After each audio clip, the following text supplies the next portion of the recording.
ikalabing-isang taon sa industriya ng wellness company na MCOR, prioridad ng mga ito na gawing abot kamay ang pangangalaga sa kalusugan, partikular na sa mga komunidad na limitado ang access sa health resources. Narito ang report ni Gianna Llanes.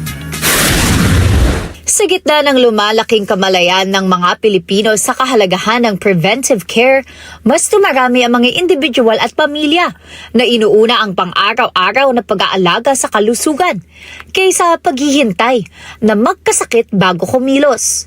Ito ang koneksyong kinikilala ng wellness company na MCOR na nagmamarka ng ikalabing-isang taon nito sa industriya sa pamamagitan ng pagpapatibay ng advokasya sa immunity, enerhiya at kabuuang balanse ng katawan.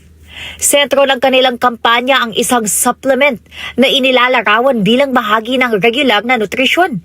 Hindi lamang panandali ang solusyon tuwing may karamdaman. Ayon sa mga eksperto sa kalusugan, tumutugma ito sa global shift patungo sa preventive healthcare. Mas maraming tao ngayon ang naghahanap ng mga paraan upang mapanatiling matatag ang resistensya, lalo na sa harap ng mabilis na takbo ng buhay, polusyon, stress at kakulangan sa pahinga. Sa panayam, sinabi ng mga ehekutibo ng naturang kumpanya na ang kanilang direksyon ay nakatuon sa kalidad, siyentipikong batayan at accessibility ng wellness products. Layunin umano nilang gawing mas abot kamay ang pangangalaga sa kalusugan, lalo na sa mga komunidad na limitado ang access sa health resources. Definitely, we will be accessible and will be catering not just locally but globally as well. I am very sure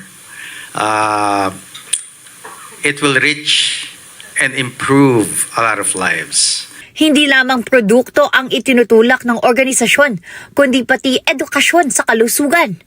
Kabilang sa kanilang mga inisyatiba ang seminars, online sessions at community-based activities na nakasentro sa nutrisyon, lifestyle management at preventive care.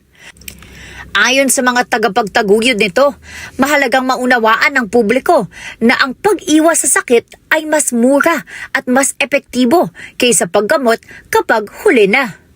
Sa nakalipas na dekada, kapansin-pansin ang paglago ng wellness culture sa bansa.